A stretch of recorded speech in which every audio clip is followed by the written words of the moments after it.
Yeah. Pro Fan Sports Podcast. Let's get it. Pro fans, tune into the program. Every single week, get the dope, fam. Sean on the mic, very flat too. Keep you updated, that's what we do. Pro fans, tune into the program. Pro fans, tune into the program. Pro fans, tune into the program. Every single week, get the dope, fam.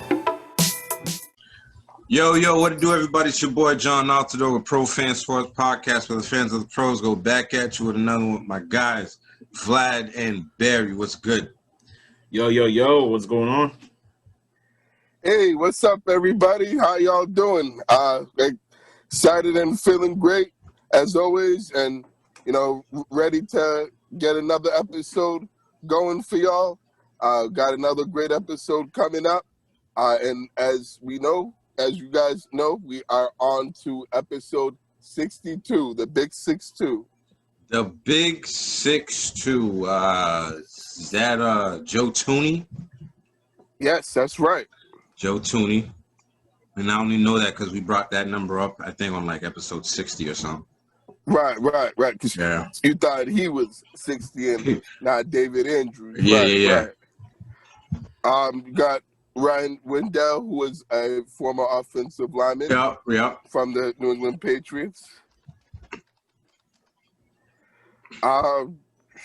This was a tough one. I couldn't really come up with too many other notable 62s,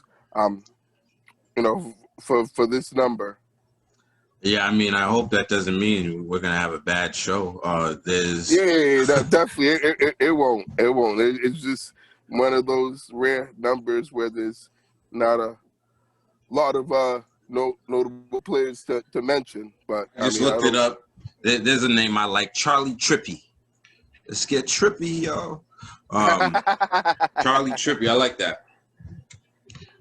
Trippy. Yeah, you don't.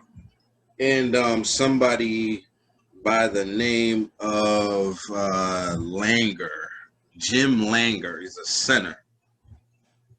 Career 12 seasons. Anyway, man, episode 62. We on and popping, dudes. What's going on with y'all? How's everything going, man? Y'all enjoying the basketball playoffs so far? We only had a couple games, but a couple good ones. Yeah, definitely excited about the NBA playoffs. The play-in tournament was pretty exciting. Playoffs are starting now, so definitely watching basketball. Yeah, no, I've definitely been watching some, the NBA playoffs. Without question, there's been some good, games, to start so far. To say the least, excuse me. I've been actually watching as much NHL for playoffs as NBA. Which is a little bit surprising because I usually watch more NBA playoffs than NHL. But definitely this year has been a little bit different. But no, just getting back to the NBA. There certainly were some great games that have happened, so far in the play-in tournament, with the Lakers and Warriors and then the Warriors and Grizzlies, and then obviously the Celtics, it was a good one. And then there were a couple, good ones, game ones on Saturday that happened that, really ended up, helping the start of the playoffs start with the bang. So I'm excited that the playoffs are here. Let's talk to the people real quick. So, before I even forgot to introduce the dang show, before we start off and everything, please make sure you are subscribing to the channel right now. All right, if you watch it, subscribe to the channel and also follow us on social media. We're on Instagram, profans_sports. We're on Twitter, @profansports. We're on Facebook.com/pro. We're on Facebook.com/profansports. And then, of course, the YouTube.com/profansports. We see Barry's shirt right there. Yes. Always repping. Get your shirt. The vibes. That's right. Get your gear. Redbubble.com/profansports. That's it. Got all Redbubble. the gear on deck for y'all. So get your gear for the summer. Get your T-shirts and your tank tops and I gotta whatever get a your tank top. favorite summer gear is. You know, we got it all on there. So Yeah, somebody told me we got to get some hats. I got to get some hats going. So yeah, someone I'm told working me on that that. too. I'm Someone working told me on that we that. got to get some snapbacks. Yeah, snapbacks. I need some snapbacks myself. Right, You know. and we should get the snapbacks customized for us, the ones that we end up getting for Pro Fan Sports. Like we should have our name on the side, each one of our names on the side and stuff. I think that'd be pretty dope. That'd be awesome. Yeah, you should I know do I'm some gonna do research that and with find mine. out. Oh, Yeah, I know how yeah. to do it. I know how to get that done. I just have to go out and do it. That's pretty Yes, much sir. what it is. We drop every Tuesday morning. Make sure you're catching the podcast every Tuesday. Any platform, just write us in. We're in there, Pro Fan Sports Podcast. And our videos drop every Wednesday on YouTube. Shout outs to Vlad for taking care of the videos. And what Barry was talking about, some NBA news. We're going to start with the NBA. Of course, we got the NFL, MLB, NHL as well. But in the NBA, the Lakers, since the last time we had the pod, you know, because this is a weekly podcast, we'll tell you what happened, you know, the last week. The Lakers beat Golden State to get the 7th seed, you know, and they're facing the Phoenix Suns now, who are number 2. You know, it's kind of weird because it's kind of like they switch positions, right? I think the Lakers are in the position that a lot of people thought the Suns would be, you know, because they probably thought the Lakers was going to lead the West like they did last year. The Celtics beat the Wizards to take the number 7 seed and will face Brooklyn Nets, which they did on Saturday night. The Grizzlies defeated Golden State, which was kind of crazy to me. To actually definitely. kick Steph Curry, you know, out of the playoff picture. You know what I'm saying? And right now, Steph Curry is actually one of the, you know, MVP candidates, right? With that right there, no, which he's definitely deserving, without question. Okay, that's the question. Does Steph Curry deserve to be the MVP of the league?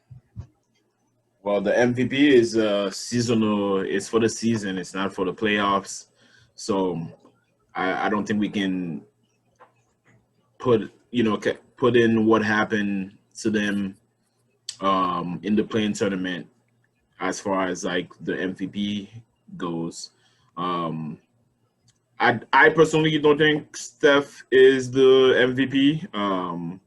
I think he played amazing toward the end of the year. I think he was unbelievable. But I just think, like we talked about it last week, I think I pick Embiid to be the MVP candidate. But I still think, hey, if you think he deserves it, you still vote for him, because at the end of the day, like, the MVP is the MVP of the season, not for the playoffs. So I still think he deserves the votes that he's getting. Yeah, no, I think he certainly, you know, deserves to be one of the finalists of, you know, the MVP this season. I think, you know, he's had a phenomenal and sensational year, and, you know, he's done a lot of great and special things, and, you know, played the best basketball of his career, arguably.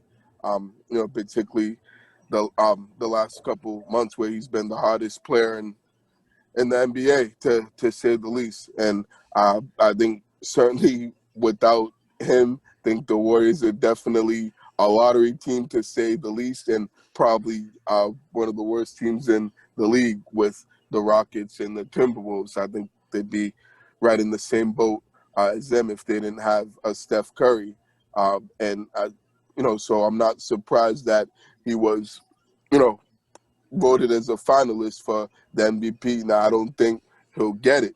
I think he'll get, you know, some votes, some first place votes, you know, for the award, but I don't, you know, think he'll end up getting it. I think I'm still gonna stick with what I said last week, and that I think Nikola Jokic is the MVP, and or, you know, at least should be the MVP, you know, for this season, because I think he had the, you know, most consistent, you know, season from start to finish, and didn't miss, you know, any games due to injury or due to COVID or anything like that. And as crazy of a season as it was, I think that's definitely something that stands out, and that is important, and that should be a factor when you're voting for the MVP.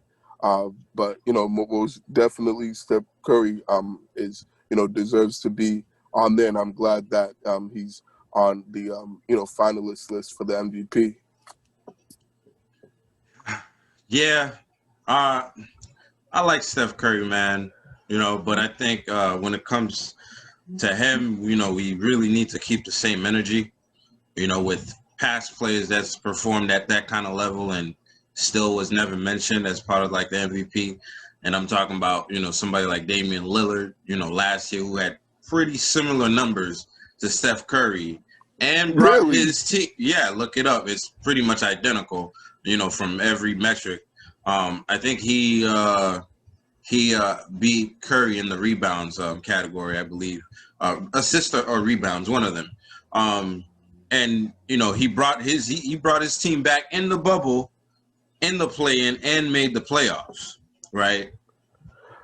Right. No, I hear what you're Golden saying, State John, but didn't make the playoffs at all. Right. No, I get what you're saying. Well, I get it. They made it in the play-in beat tournament by the Grizzlies.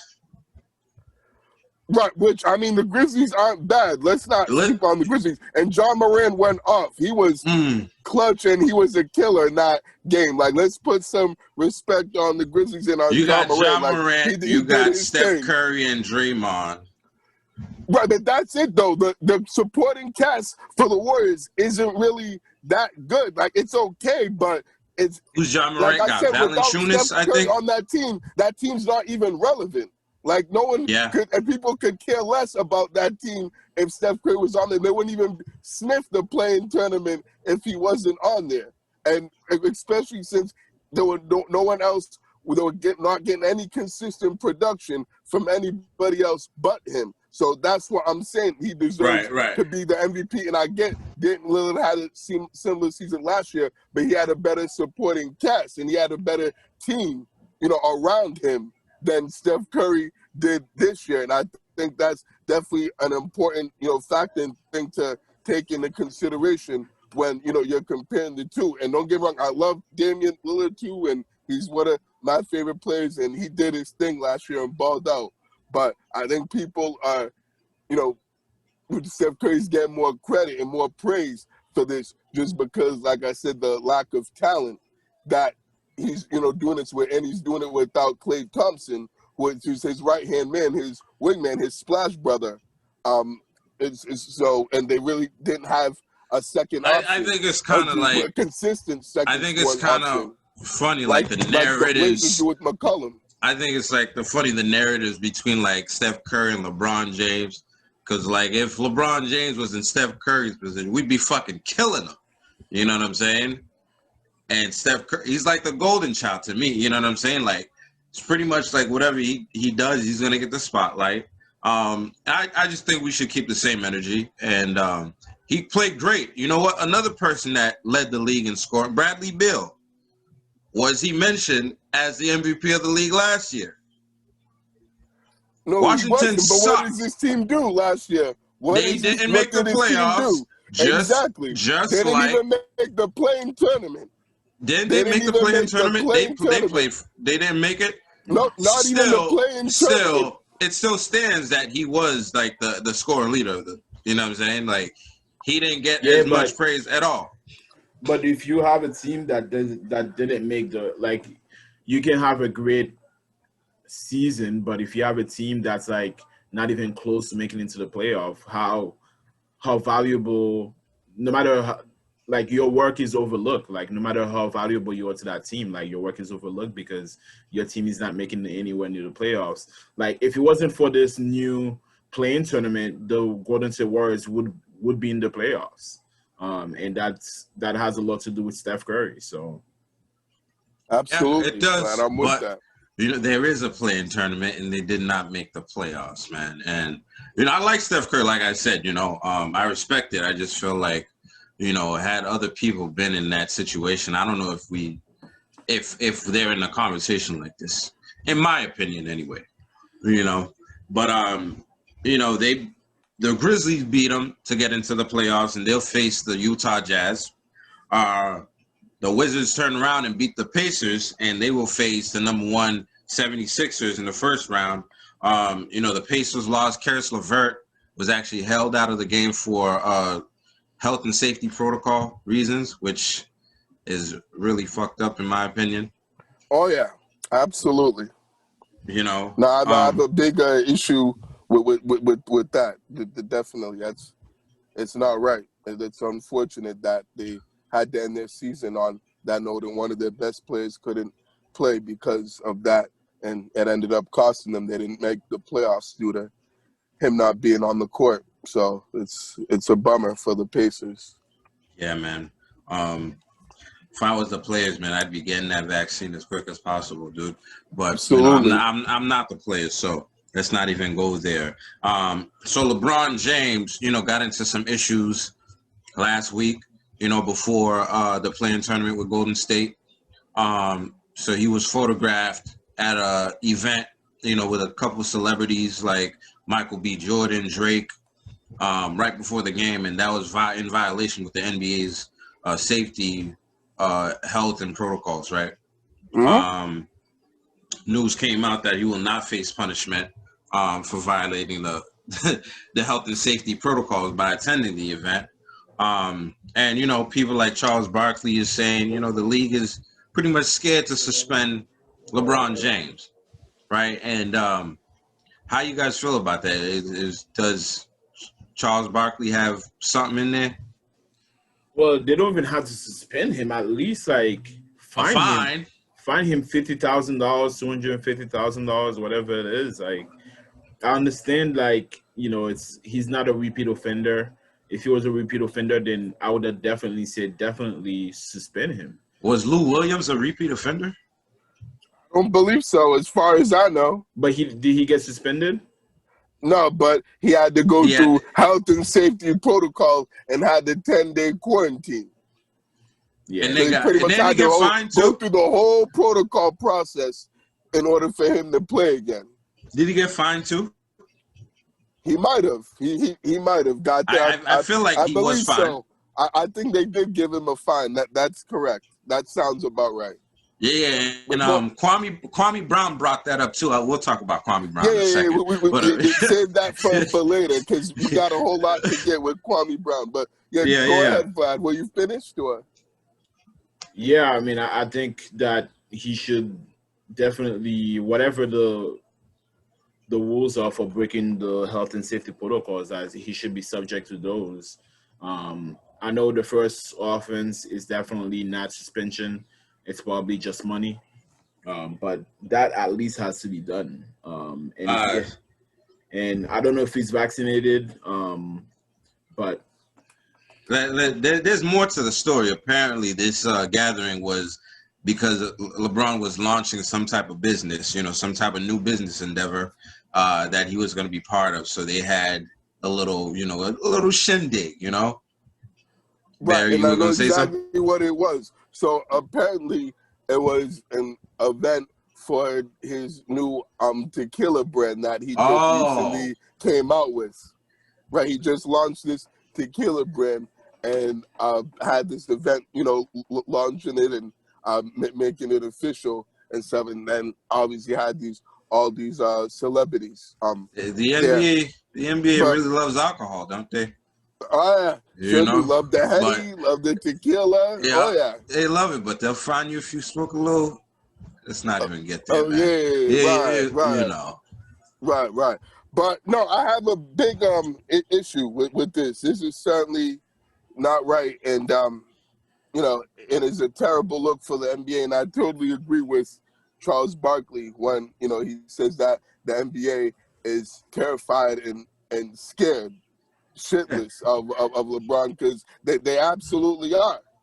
Because because don't sit here and tell me that if this is any other player in that league, and I get LeBron's not like any other player. He's LeBron James. He's the king. Like I get that, you know what I'm saying? He's different and all that, but still, like anybody else does this, whether it's a suspension or fine or health and safety protocols that they have to go through, like, you know what I'm saying? Something's going to happen to them. They're going to face some sort of punishment and some sort of consequence and going to be held accountable for their actions. And like you said, John, you were just saying, keep that same energy. Well, this is exactly why the NBA needs to keep that same energy.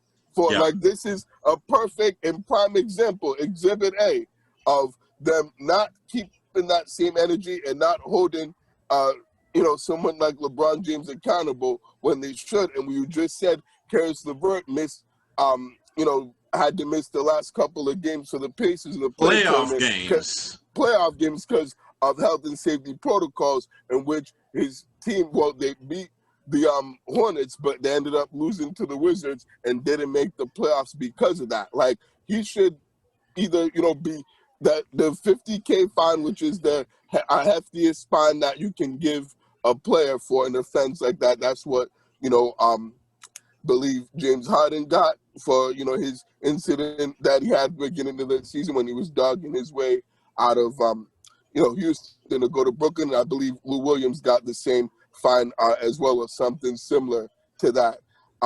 But he should have at least gotten that, or at least missed a game or something, not just, because it wasn't, we didn't see it as a threat for it to spread, for the virus to spread around the team. Like, how can you say it's not a threat when, like, that's ridiculous. Like, it makes no sense. Like, that, it pisses me off, John. It really does, man. I got you.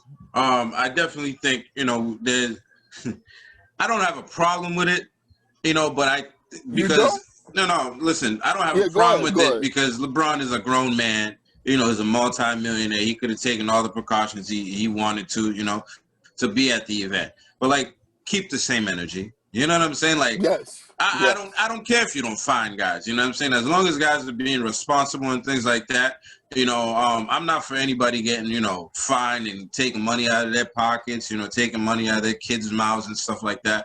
I'm not a big fan of the fines, that guys get all the time. But keep the same energy, And I definitely think, the leagues are, hypocritical for what they do. And it's not a good look for them because everything's not uniform. You know what I'm saying? Like, there are guys struggling to make that money that get fined.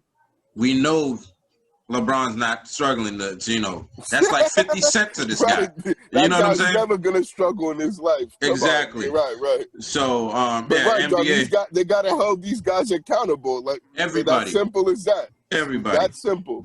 Yep. Somebody that did get fined was Nate McMillan, the coach of the Atlanta Hawks, right? He made a comment about the Knicks that the NBA frowned upon, and he got fined $25,000. So, if you're not LeBron, that ass is getting fined. Exactly. Right. You won't be getting held accountable. You will be persecuted. Right. And you'll be feeling it in the wallet. They're going to hit you where it hurts. Right. That's right. Marv Albert is set to retire after the NBA playoffs. Legendary announcer, getting ready to call his final game. So, I know the NBA family will miss him. Chris Webber. Big shout out to him. Big shout out. Facts. Chris Webber and TNT have parted ways, and he will no longer be announcing games. I know a lot of people are happy about that. It is what it is. Including myself, absolutely. What happened? Why did they part ways? I mean, why not? But did they tell us why? I know it's crazy because I was trying to find that out, and they never really it wasn't disclosed with the reason. Right, exactly. They never, announced and came out and said why he got they just mutually parted ways. It's like a breakup. Right. And I had a feeling because he didn't announce any of the March Madness games, and he usually announces for TNT some of the March Madness games. So I don't know. It may have something to do.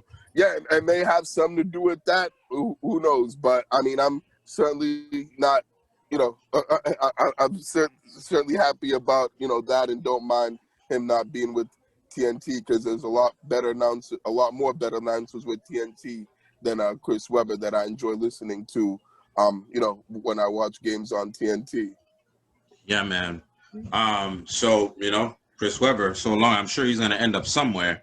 And Yeah, he'll be all right. I'm sure he'll find another gig or find another job in basketball. So, yes, yeah, he'll sir. be good.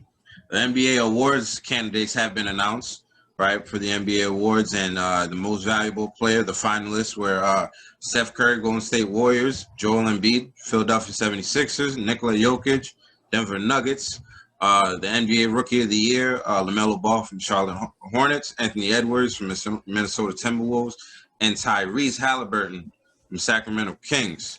The Defensive Player of the Year candidates are Rudy Gobert, Utah Jazz, Draymond Green, Golden State Warriors, and Ben Simmons, Philadelphia 76ers, all guys that we actually mentioned. I don't know if we mentioned Draymond Green. Yeah, we messed up on that. Yeah, We definitely I messed up, but I know Barry mentioned Ben Simmons, or one of you two mentioned Ben I Simmons. believe it was Vlad that mentioned Ben Simmons, right? Mm-hmm. And he's definitely deserving, but I don't know how we missed Draymond Green because he's definitely one of the best he's defenders the best in the league. He's the best elite defender. He's the best NBA defender of all time. He said that, Yeah, so I don't know about all that, John. That's going a little bit too far, neither. my friend. Me neither. Most improved player is going to, the finalists are Jeremy Grant from Detroit Pistons, Michael Porter from the Denver Nuggets, and who's been going off since Jamal's been out. Julius Randle from the New York Knicks, who definitely deserves something like this. The NBA Sixth Man of the Year, Jordan Clarkson, Utah Jazz, Joe Ingles, Utah Jazz. How you have 2 6-man candidates? Makes no sense. That's what I was saying. I'm like, what? Like, I've never seen that before. 2 6-men on the same team. Sometimes one starts, sometimes one doesn't. That was. I guess so, but still, I think Ingles usually starts. So I'm surprised that they had him as a finalist on the list because Jordan Clarkson, I know, usually comes off the bench for them, and and is the first guy off the bench in their rotation. So that's really weird and awkward to me. Well, maybe they both come off the bench and they have similar numbers, so you got to include both. Well, Ingles is a starter usually, so I'm surprised they had him on What there. if they've played the 6-man? What if they interchange? Like they've all played enough games to actually qualify in that role. I guess so. I guess that must be it. I guess, man. I think that's what it is. Yeah. That has to be. That only makes sense. Derrick Rose, New York Knicks, which is absolutely fucking awesome. That he would be in a position like this, like the guy, he's overcame so much stuff, just to be here again. Who did they put him on? New York Knicks for 6th Man of the Year. Oh, really? Yeah, that's awesome. I thought it was someone else, but shoot, good for D Rose. That's great. Man. That's really good. I'm glad that they got him on there. He definitely deserves it, without a doubt. Finally, Coach of the Year, Utah Jazz coach Quinn Snyder, Tom Thibodeau, New York Knicks, and Monty Williams, Phoenix Suns. All those guys are really deserving. All deserving, absolutely. Mm-hmm. And finally, the last bit of NBA news or drama, before I tell you guys, the scores, update you on who's leading their series and stuff like that. Hold on, Joe. Did we say the most improved players, who they were already? Yes, we did. Oh, okay. All right. I must we missed did. that. That's my fault. That's my Jeremy bad. Grant, Michael Porter, and Julius Randle. Oh, okay. Yep. Exactly. All deserving candidates. So shout out to those guys. I'm taking Julius Randle for that one. Julius Randle was nice, man. He had a great 4th seed. 4th seed. I don't know. He was battling with a lot of big names out there, man, and holding his own. So Julius Randle, he was balling for sure. He's come a long way, man, from being a borderline NBA player to being an all-star and best player on a team. Man. Definitely. He's been a beast and balled out this year. So shout out to him. He's definitely put in the work to get to where he's at now. Right. Before I give you the standings for the NBA playoffs game, and we talked a little bit about the Celtics and what they're doing, Kwame Brown, So, you know, Oh yes, I now we know, get to Kwame Brown. I don't know if, you know, that many people are hip to the situation, but I know, you know, us in the culture, we're pretty hip to the situation. And as we say, John, here on Propin Sports, if you're not hip to this situation about Kwame Brown, then you must be living under a rock, because this guy has Facts. been all over He's TV been on fire. and all over YouTube the whole week, all week He's long. been on fire. His name has been all over the internet. So you must be living under a rock if you haven't been hearing about this man for this week. So Kwame Brown, former first pick, you know, by who picked them? The Hornets or the Washington? The Wizards. The Wizards. Washington Wizards. By the MJ Wizards. picked them. Yes, MJ picked him. Yeah. Which I still don't understand that. So how did MJ pick him? Was he like the general manager or something? Because I know MJ was playing on the team. Yeah, but it's MJ. You don't think he's gonna have a say in? How the fuck? Anyway, this is how the league is like. Right. Come on, of course, you know, whether But Michael Jordan's a think... player or a front office, you know, executive, he's gonna have some sort of say, and that he's arguably the most powerful person that's ever played and been associated with the NBA. Like nobody has more power than MJ. Right, he's like LeBron, you know, like what LeBron is now. You know, that's what this guy was. Yep, you know, because we've been calling LeBron a GM for the longest. You know what I'm saying? Since, you know, he goes to teams and blows them up, brings guys in, ships them out, all that kind of stuff. So Kwame Brown was the number one pick. What year was that? Do we even know? Probably 2002, 2000. Probably it was like the early 2000s. No. On the Wizards? No. On the Wizards? That was later on. Because I believe in 96, 97, Michael Jordan was still on the Bulls, wasn't he? Was it 99? It was in the 2000s, I believe. That's what we said. We said 2002, 2003. Right, early 2000s. Is that what you said? Right. That's what we just said. Okay, yeah, you were saying that. I don't know what I thought there. I was probably. I don't know what you. I don't know what. Right, you know what? What you were hearing, man. You good, bro? Anyway, I don't know. You know, he was picked in the 2001 draft. There we go. All right. 01. There we go. 01. So, and you know, he was picked by the Wizards, and he didn't have the greatest, you know, career. You know, because he had high expectations, and we know what they do with number one draft picks. If you're the number one draft pick, you're expected to take the franchise to, you know, the next level, or be one of the best players in the league. And at least in that draft, being in that draft, the best player.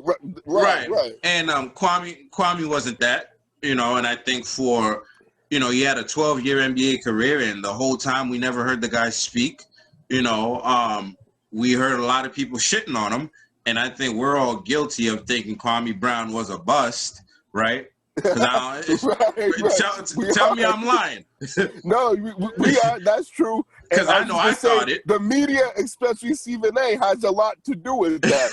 Because the media portrayed it and, you know, and made it seem as if he was a bust and as if he was a scrub and if he was garbage. Right. And I actually thought this until a couple years ago when Skip Bayless, Stephen A. Smith, and Jalen Rose were on like First Take or something, and that topic came up, and Jalen Rose was talking about how can you be a bust, you know, if you've had 12 years in the NBA, and that made a lot of fucking sense, because if you're a bust, you're probably like Anthony Bennett or fucking, you know, Greg Oden, you know, who else? That kid, Darko Milicic, you know what I'm saying? Adam Morrison. You know what I'm saying? Another one. There you go. Those guys are busts, like that were really high draft picks that didn't do shit in this league and never made a mark. They didn't even do anything in other leagues. You know what I'm saying? They're not even better than Jimmer Fredette.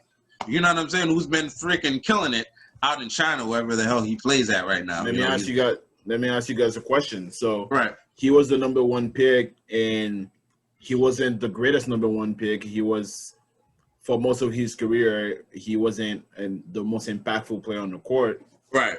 Would you compare that pick to LeVar Ball, like no, what's the Lakers? LaMelo?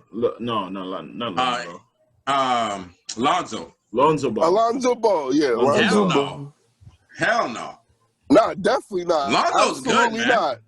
No, But right. as He's far not as a bust. no, I don't. I'm not. No, I'm not saying either of them are a bust. I'm saying, do you compare like the expectations around the number one pick and then neither like Lonzo Ball didn't. I don't think he's a bust, but I don't think he met that number one pick choice. He wasn't number one. He wasn't number it was one. Markelle Fultz. That Oh, was that's number true. one. He was number two. That's true.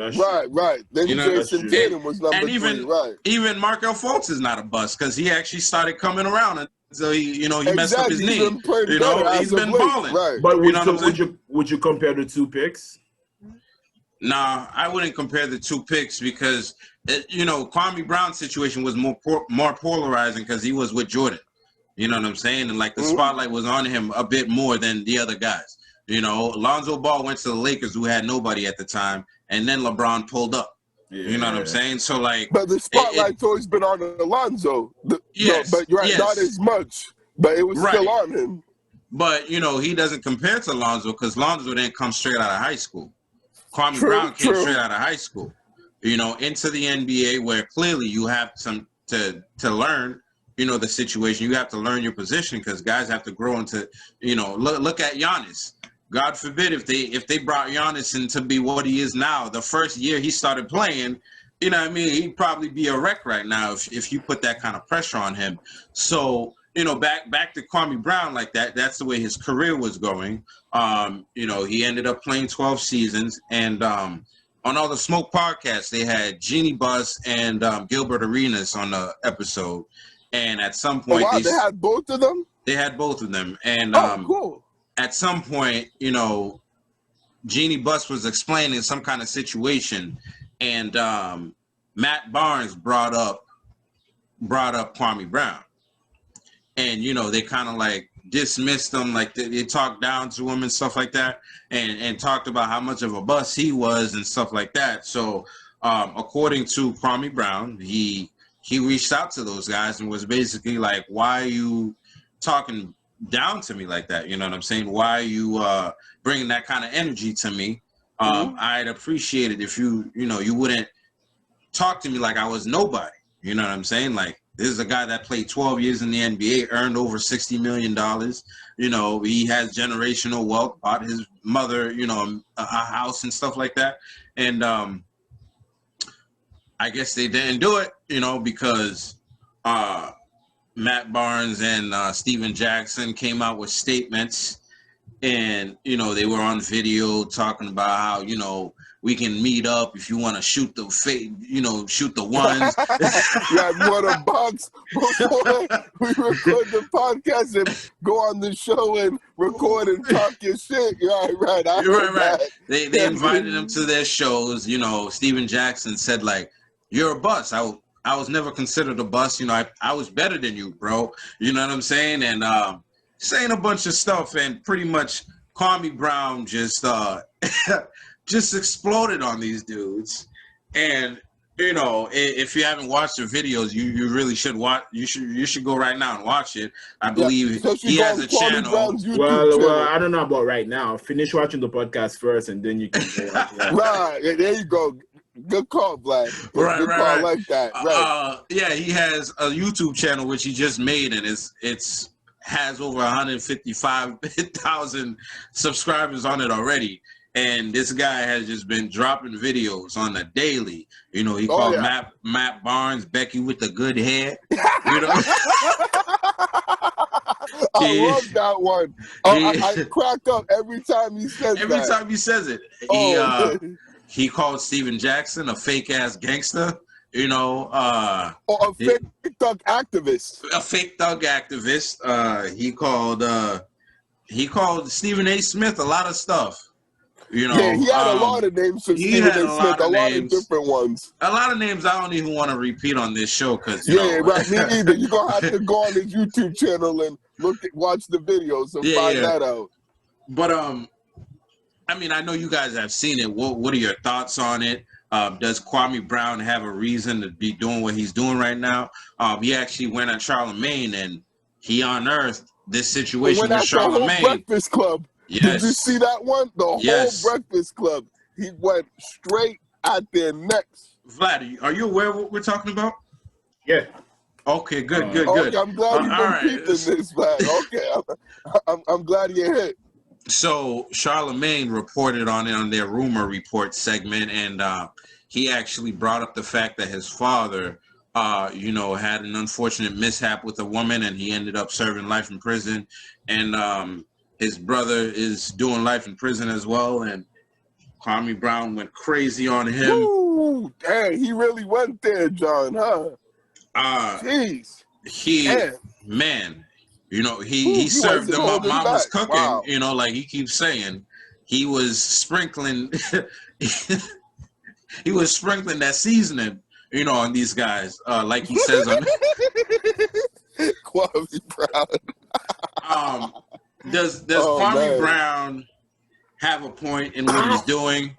And what do you guys think about, all the Smoke podcasts and Stephen A. Smith, the Breakfast Club, ever since this stuff has started coming out? Because I feel like he's exposing a lot of people and what they've been up to and what they're doing. And I feel like he's opened my eyes to a lot of shit, that I was consuming.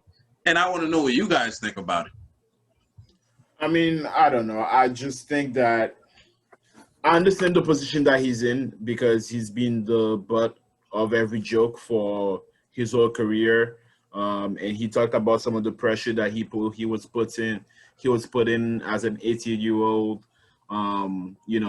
being drafted in the NBA and how much pressure was put on him and how they treated him at the Wizard and how that affected him. And I understand all that. It's unfortunate. It's not. That shit could fuck you up. You know what I mean? The fact that he's there right now, he's doing good, and he's not, he could be doing bad. Like after something like that, you could be like, you could go into depression and just not be, you know what I mean? So a lot could come with that. But at the same time, I'm like, the media is gonna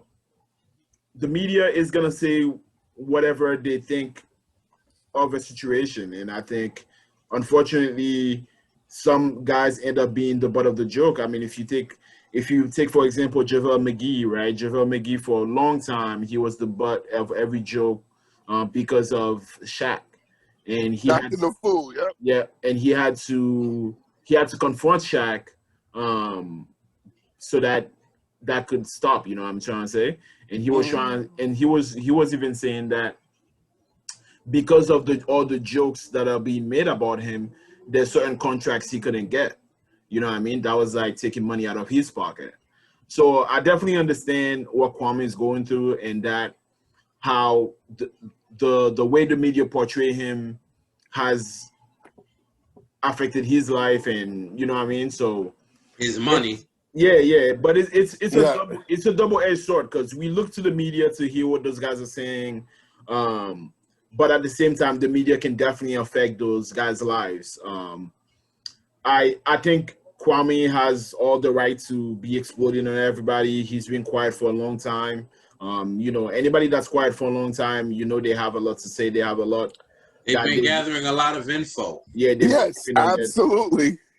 They've been keeping a lot on their mind and a lot on their thoughts. I do think it's a lesson for the media, honestly. I think no matter how much you think a guy suck, I think there's a level of human nature that needs to be put in media, as far as like the way we talk about other people.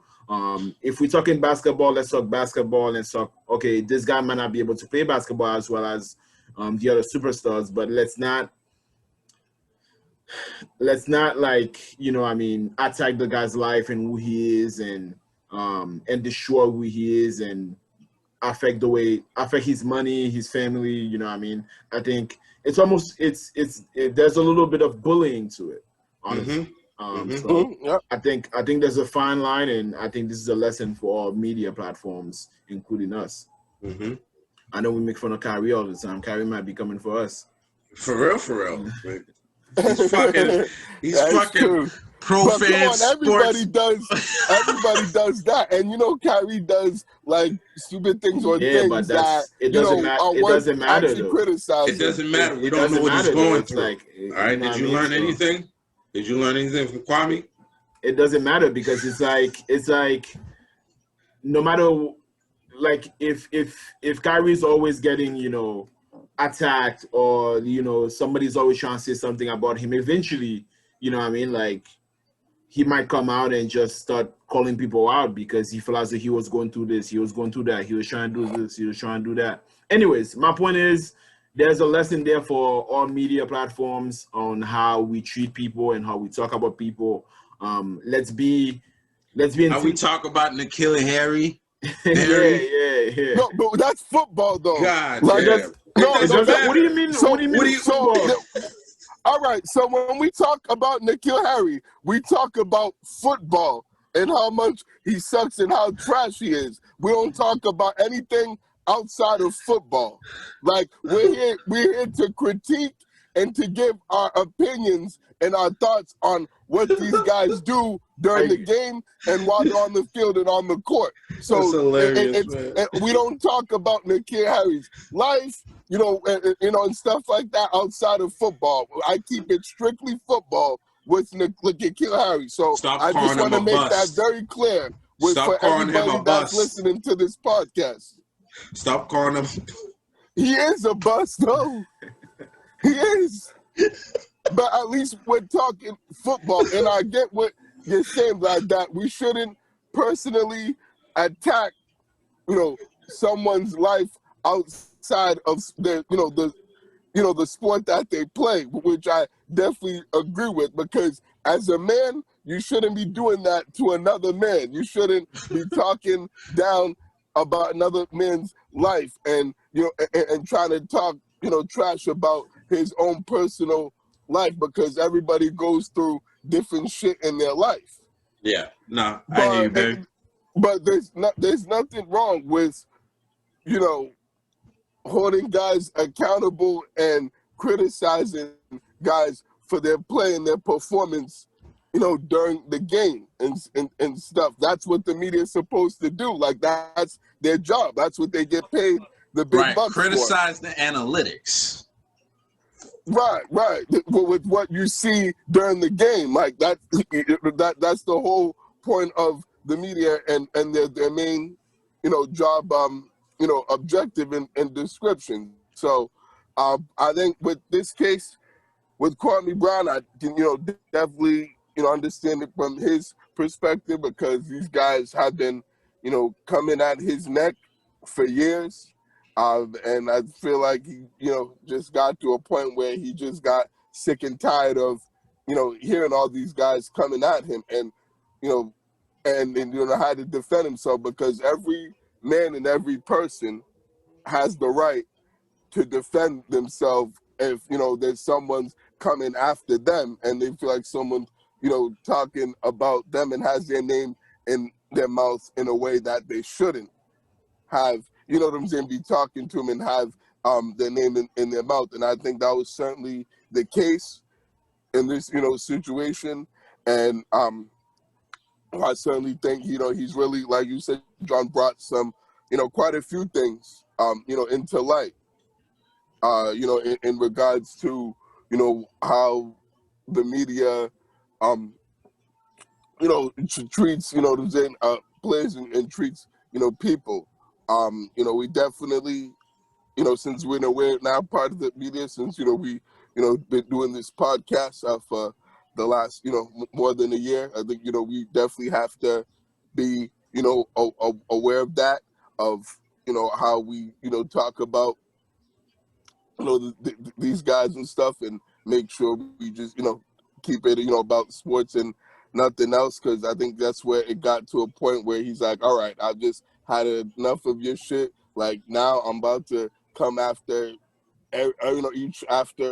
each and every one of y'all and show y'all no mercy and hold nothing back. And, and that's why he's, gone off, because he's sick and tired of people continuously bringing, it up, the same things over and over again.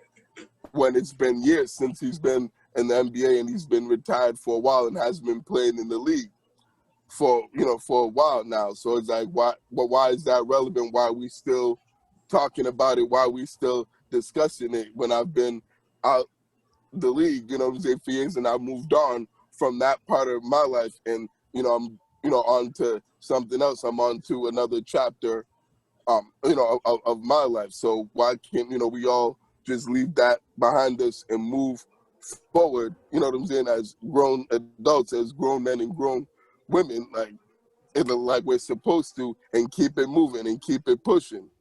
And so I definitely see the situation from that perspective. But it's been great entertainment though, because I've been locked in on most of, or pretty much all of these, videos that he's been saying, and they've given me some great laughs, and it's some great, enjoyment. So I'm definitely loving the, YouTube videos that he's been putting out. Even subscribe to the channel, so every time he drops one, I get on there. But yeah, I think that's pretty much what I have to say in regards to this Kwame Brown situation. It's definitely been an interesting one, to say the least. But definitely there's both things that we can learn from both sides of the spectrum, when it comes to the media and Kwame Brown. Yeah, I think I've had a lot of fun, watching Kwame Brown. I've had a lot of fun with how he's saying things. Yeah, me too. How he's calling them all sorts of funny names, all sorts of derogatory terms and stuff like that. And I think it's just different because we don't really see people talk like that so much, especially with guys in that kind of with guys in such high places, right? You don't really see people criticizing those guys so much. And I think for me, I was happy that he came out and stood up for himself. I think I just really appreciated like the deeper meaning of stuff that he was talking about. You know what I'm saying? He said that Stephen A. Smith went to colleges and was telling kids why they shouldn't go, play in the NBA, but he didn't tell them the fact that he's a kid coming from a high school that's getting paid more than a year than those people would see in a lifetime. He said these people, they focused on the negativity instead of telling kids that they can do it. You know what I'm saying? He questioned the fact that, these guys toured around in colleges discouraging kids to go straight into the NBA when, him and other people did. And he knew that other kids following him would actually get to come into the NBA and change their families' lives, right? He talked about how he bought his mother a house at 18 years old, that there's a lot of guys at 18 years old, they're sleeping on their mother's couches. You know what I'm saying? He talked about real life stuff.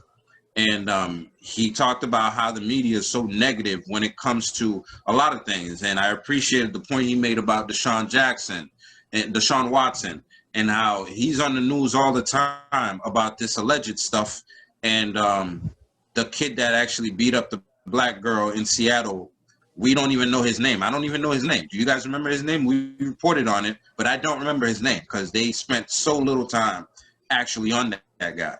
And it opened my eyes to like what the media is doing, He talked about how he's a bust, but Brian Scalabrine is the white mamba. What the fuck did Brian Scalabrine do in the league? Oh man, really kind of come out Scal like that, huh? No. I mean, we love Scal, but what the fuck did he ever do in this league? Well, it's just different expectations, though. Different expectations, but right, because Scal wasn't the number one pick, and the point still stands. Drafted. The point still stands. You know what I'm saying? Like Adam Morrison was drafted high. They never talk about him. We don't even know what this guy's doing right now. You know what I'm he's saying? doing So now. He's announcing games for Gonzaga. look at For that. Gonzaga college basketball. You know what I'm And saying? the only way I knew that was because of this past March Madness, when Gonzaga made the national championship and Right. and lost to Baylor.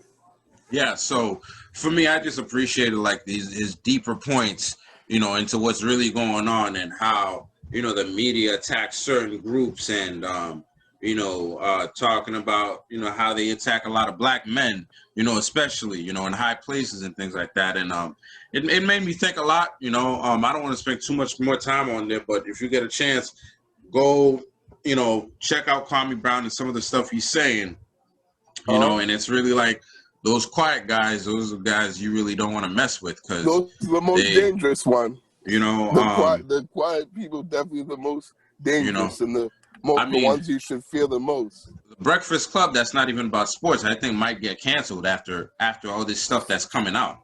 Like I don't know if you guys know. I'd be surprised if they're still able to do shows after this. Right, the stuff about Charlemagne, the person that's involved in that case, their parent actually came out. And, you know, it's a whole thing now and people might get canceled. And, you know, like all the Smoke podcasts, you know, Steven Jackson came out and said he was nothing. Like, you're just a bust. And he's like, look at how you talk about a man.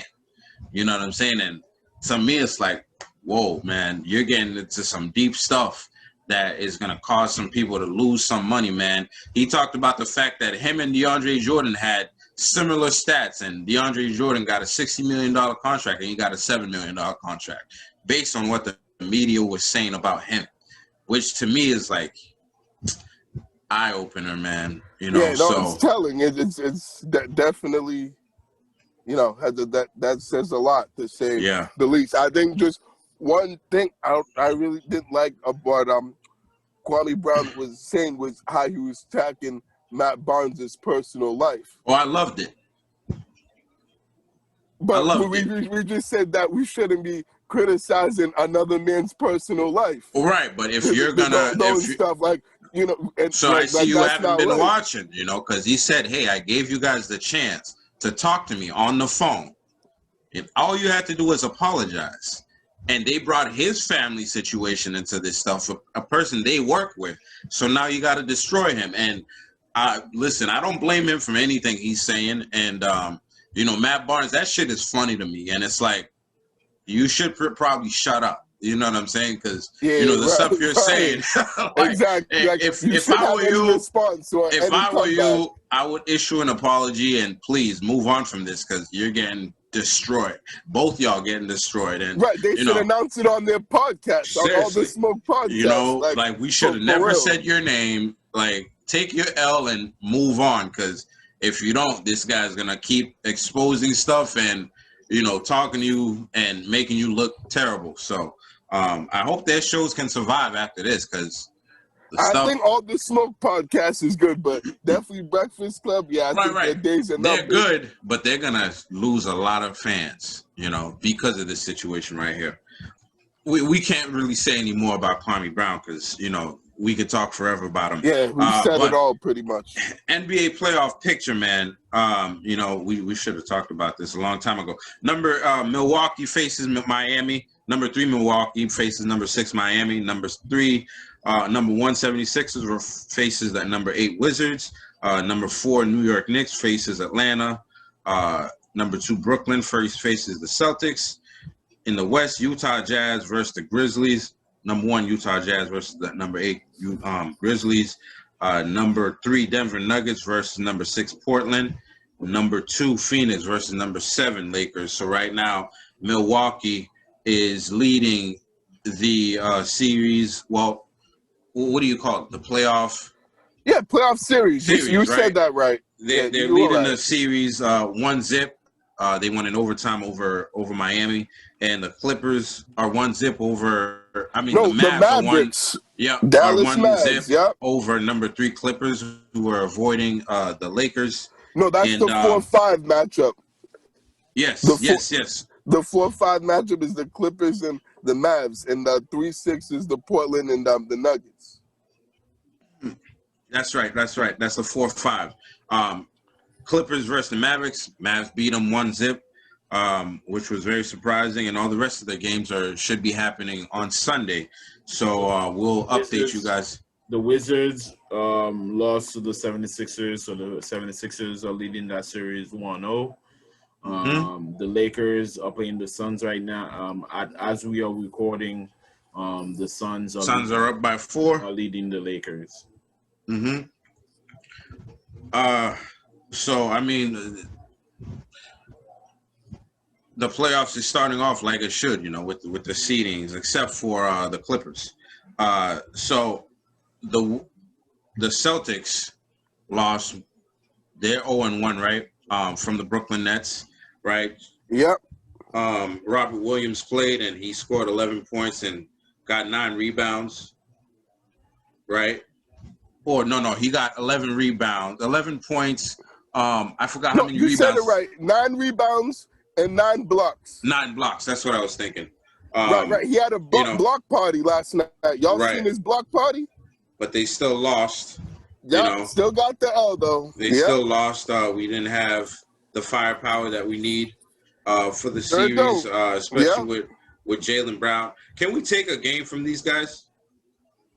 Yeah, we can definitely take a game. I mean, if you look at that game 1, we played really good defense in the first half of that game. And guys were executing on offense. I think if we can keep doing that, if we can play the same defense that we played on that first half, we can definitely still – I think we can still not just one game. I think we can even still 2 games from these guys. I think so. I don't think we're getting swept. Man, now I couldn't disagree with that more, Vlad. With all due respect, I hear what you're saying, and I respect your point on that. But yeah, this is as crystal clear cut of a sweep as I've seen in the NBA playoffs in years. Like the Celtics they're not good enough to beat these guys, and I get that they competed and they played hard and and they had good effort and stuff, and I appreciate that. I'm glad that they finally show that they can play hard for a long stretch during the game. But I mean, at the end of the day, I don't really think it matters, guys, because Brooklyn's just too superior and has too much talent and is just so far ahead of us that it's just not even fair. I think like Brooklyn didn't even play their best game. I thought they played well and they still beat us by 11. So I just really don't see this being much of a series. The Celtics don't have enough. Like I don't think like for them to actually have a series that is competitive, JT, Jason Tatum, and Kemba Walker need to do much better than what they did last night, because that's not going to cut it. This series might even end in 3 if they play like that, let alone 4. Like that's not acceptable for your top 2 players against a Brooklyn Nets team, a high-powered, Brooklyn Nets team to, show up, not show up really, and not be, effective and have really much impact on the game. But as far as the other guys, they actually didn't do too bad. So I really don't think, as much as I hate to say it, I'd like for it to be, a competitive series, because, I group of the Celtics, and I want to see them at least compete and play hard and actually, keep it close and not get embarrassed. But I just don't think that this team, even with Jaylen Brown, I don't think this team just has enough to keep up with the Brooklyn Nets. It's really that simple. I think you guys are going to be surprised. I think JT will definitely have one of those games where he goes off. Even if he does, it's not enough. Not enough. I'm telling you, I think it will be enough. I think if you look at how they played last night, in that first half, JT definitely was scoring, and in that second half, he definitely slowed down. I think if he can keep that up, I think that game would have been a lot closer. I definitely think, and I also know the Brooklyn Nets they're a firepower team, but they definitely can have their off nights. So I definitely think we can still at least one game. At least one game. Their off Yeah. nights are better than our good nights. That's the problem. Yeah, That's the issue. I just think we're definitely gonna see at least one game. I think the question was if we can win one game, and I think I side with Vlad at least one game. I think what Barry was saying was right. Don't. Well, we heard you, Barry. That doesn't mean we're not gonna win one. I think we can win one, at least one, and if not more. I mean, fact of the matter is, though, we haven't beaten them all year. So right now, I don't see where that's coming from, But I think if they play a good game, like the first half was a good half. You know what I'm saying? Granted, the Nets were missing all types of threes in the first half, and then they heated up in the second half. But this is a team that's not that great defensively either. So I think, definitely if Jason Tatum doesn't disappear in the second half and Kemba Walker doesn't score. What did he score? 13 points, I believe. I think 15. I think that was it. I think, that's all. 5, 50, 16 shooting. Right. What do we do know this to be a game? Max player. Are you saying Jason Tatum's not a max player? No, I'm talking about Kemba Walker. Oh, Kemba Walker? About JT. Hey, listen, man. Kemba Walker's been off all season. I don't think there's been a consistent performance time all season for Kemba. He has a game good and then a game off. I think he played the last 2 games he's played, before the play-in were like the best games he's played all season. You know what I'm saying? I think he dropped like 32 points in one of those games. So that was the best he's played all season. But I think we can definitely win one. I don't think we're going to we're not going to win the series. Like, something catastrophic really has to happen. They'll be lucky if they win a game. They'll be even lucky. Right, but I think they can win a game. With I everything. don't know about that. We'll see. Right, Barry. With everything that's going on, what do you guys have? Your predictions for the first round, right? So we got Milwaukee versus Miami. Who takes this series? I got. Wow. I really like Miami. I'm more of a fan of Miami than I am a fan of Milwaukee. I do think Milwaukee has what it takes to get rid of Miami, but I'm gonna pick the Heat. Barry, who you got? Milwaukee or Miami? Milwaukee. Okay. Milwaukee in 6. Cool. All right. Now we got Clippers versus Mavericks. Who we got here? Mavericks 1-0 right now. Well, I didn't even pick. I think Miami too, just because Jimmy Butler had a terrible game yesterday, and they still had to win that thing in overtime. And they did it last year. He was 4 for 22. That was insane. They did it last year. He really shot the ball that bad. So I think they got grit and they got everything to be able to beat Milwaukee. And I still don't believe in Mike Budenholzer. So Miami. Oh yeah, I don't believe in that guy. Of course, nobody believes in that guy. Right. Clippers, exactly. The most overrated head coach in the league. Hands Clippers down. versus Mavericks. Vlad. I'm gonna take the Clippers. Barry. Clippers, this series will be a lot closer than you think. I wouldn't be surprised if they push this to 7, but I'll say Clippers in 6. I'm going to say Clippers as well, just because the Mavs don't really stay healthy too much. But I'm concerned about the Clippers, though. They need to get it together. Yeah. 76ers versus the Wizards. Sixers. Yeah, I'll say Sixers and 5 games. I think the Wizards will get 1, but Sixers and 5. I say Sixers sweep. New York Knicks versus Atlanta. Knicks. Say the Knicks in 5. New York Knicks. I say Knicks too. Utah Jazz versus the Grizzlies. Utah. Yep, Utah as well. Utah on 5. Yeah, Utah. For me.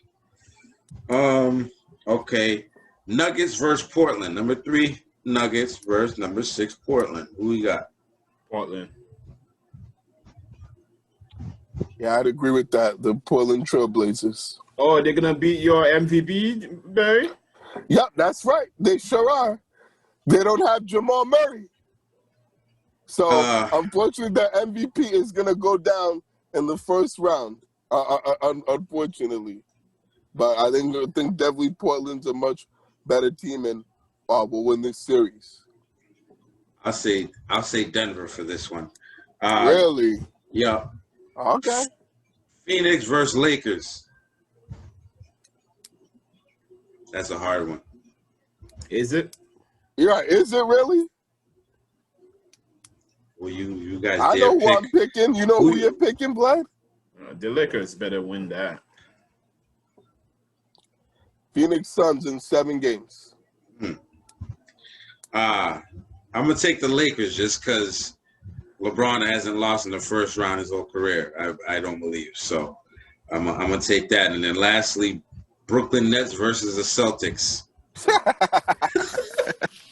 Why you do that, man? That's I don't know. Sorry, guys. I'm sorry. It was just a natural reaction. I texted my boy last night. I told him Celtics in 3. But I think the Nets will beat our ass. Are they sweeping? No, I told you already. Okay, just making sure now. Just making sure. Yeah, you already know how I feel. Nets is sweeping. yeah. Sweep. I'm hoping Celtics shock the world, but I'm gonna take the Nets. All right, that's You thought I was gonna pick the Celtics? No, I'm gonna pick the Nets, man. And the Celtics, their next game is on Tuesday, right? May 25th. Yep. Tuesday, May 25th at 7:30. Yeah, 25th. That's yeah, that. Why is it two days in between? I don't know. They're trying to stretch out this series. I noticed that the way they made this schedule, they're trying to stretch it out and make the series longer than it should be. The second game is Tuesday the 25th, and then the third game is Friday the 28th. Like, that's 2 days in between each time. It's for Kimba's knee. Okay. Right, that makes sense. And also the Bruins too. I mean, yeah, they never cared about that before. Well, I'm saying that they have to have the schedules match up. They have to make sure that they're both, you know what I'm saying, that they have their own days at home. Okay. We'll see. But yeah, man. So that's but I don't think it'll make much of a difference anyway, since we're getting swept. So the next games are Tuesday and Friday. We'll update you guys on the next part, of course. Hopefully, we're still in this thing, right? Hopefully. Hopefully.